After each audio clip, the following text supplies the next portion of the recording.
Hello friends, आप देख रहे हैं डीडी के दिल दहला देने वाली कहानियाँ। तो चलिए बढ़ते हैं आज की कहानी की ओर।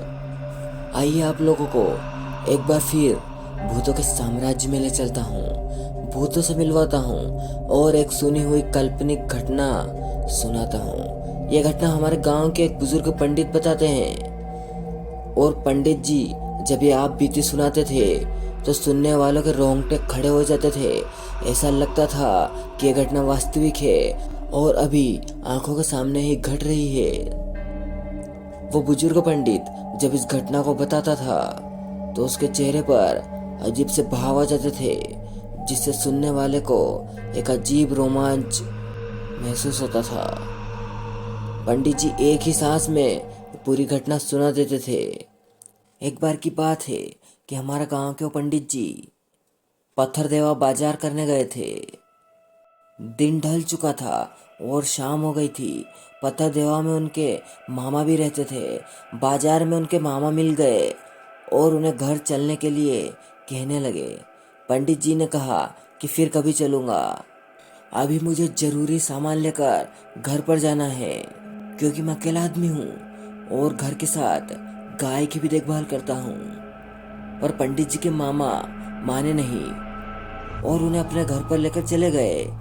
पंडित जी ने जल्दी जल्दी मामे का दिया हुआ खाना खा लिया, फिर से बाद में आने का वादा करके चल दिए। पंडित जी के मामा ने कहा कि रात हो चुकी है, तो कहो तो मैं चलता हूँ साथ में, या फिर यहीं पर रुक जाओ, कल चले जाना। पर पंडित जी को तो बस अपनी गाय ही दिखाई दे रही थी। पंडित जी अपनी निडरता का परिचय देते हुए मामा से बोले कि मैं अकेला चला जाऊंगा, आप परेशान न हो। इतना कहकर पंडित जी मामा के घर से निकल गए और अपने गांव की ओर चल दिए। अब लगभग रात के 8-9 बज चुके थे। जिस पगडंडी से होकर हमारे गांव के लोग पत्थर देवा आते जाते थे, वो पगडंडी एक बहुत ही घनी और भयानक बगीचे से होकर गुजरती थी। इस बगीचे में आम, महुआ, जामुन आदि के बहुत सारे पेड़ भी थे। जब हमारे गांव के पंडित जी इस बगीचे में पहुंचे तो उनकी हिम्मत जवाब देने लगी। उनकी सांसें तेज और शरीर पसीने से तरबतर हो गया। कारण यह था कि पगडंडी पर आगे भूतों का जमावड़ा लगा हुआ था। उन भूत प्रेतों का भयानक रूप, उनकी चीख पुकार किसी की भी हिम्मत और हनुमान भक्त को भी मूर्छित करने के लिए पर्याप्त थी। पंडित जी की सुने तो 100 से ज्यादा भूत भूतनी थे और ऐसा लग रहा था कि मेला लगा हुआ हो। भूत प्रेतों की डरावनी आवाज सुनकर ऐसा लग रहा था कि कलेजा मुंह से बाहर आ जाएगा। पूरा शरीर कांपने लगा था, मुंह से आवाज भी नहीं निकल पा रही थी। पर ये भूत प्रेत पंडित जी से अनजान होकर खेल रहे थे।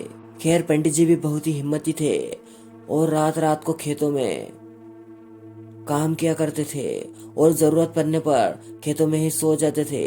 पंडित जी ने थोड़ी हिम्मत की और एक पेड़ की आड़ में खड़े होकर तेज सांसों से मन ही मन हनुमान चालीसा पढ़ने लगे। उनकी सांस तो बहुत ही फूल रही थी।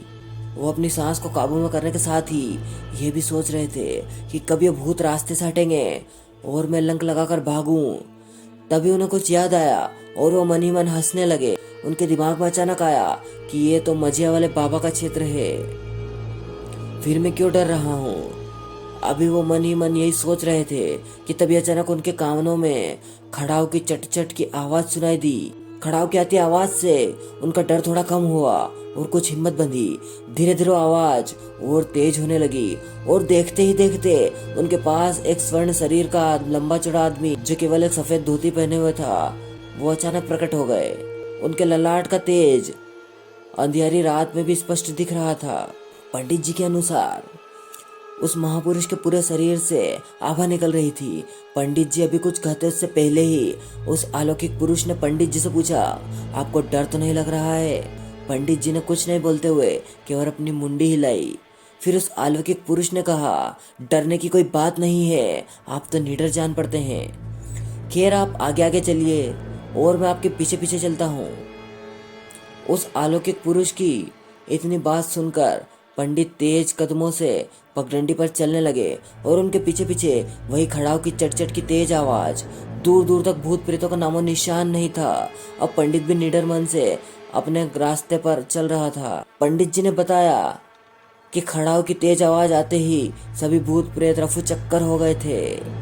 जब पंडित जी गांव के पास पहुंच गए और गांव के पास की नहर को पार कर लिए तो घूमकर उस अलौकिक आत्मा से तेज आवाज में बोले कि बाबा अब मैं चला जाऊंगा, आप अपने निवास स्थान पर लौट जाएं। मेरे कारण आपको कष्ट होगा, उसके लिए क्षमा चाहता हूँ। उस समय वो आत्मा उनसे कुछ 20-25 मीटर की दूरी पर होगी। इसके बाद पंडित जी उस महामानव के प्रणाम करते हुए अपने घर की ओर तेज कदमों से चल दिए। उनको कुछ दूर चलने पर तो खड़ाऊ की आवाज आ रही थी, लेकिन फिर कुछ देर बाद खड़ाऊ की चट की आवाज अंधेरी रात में कहीं गुम हो गई थी।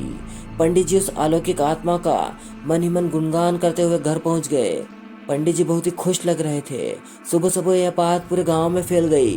उनके घर और गांव के लोगों को पूरा विश्वास था कि ये मजे वाले बाबा ही थे, क्योंकि मजे वाले बाबा का सम्मान सब लोग करते थे, यहाँ तक कि भूत प्रेत भी। तभी तो उस रास्ते से कोई भी आसानी से कभी भी आ जा सकता था। भूत प्रेत भी मजे वाले बाबा के डर से किसी को नुकसान नहीं पहुंचाते थे।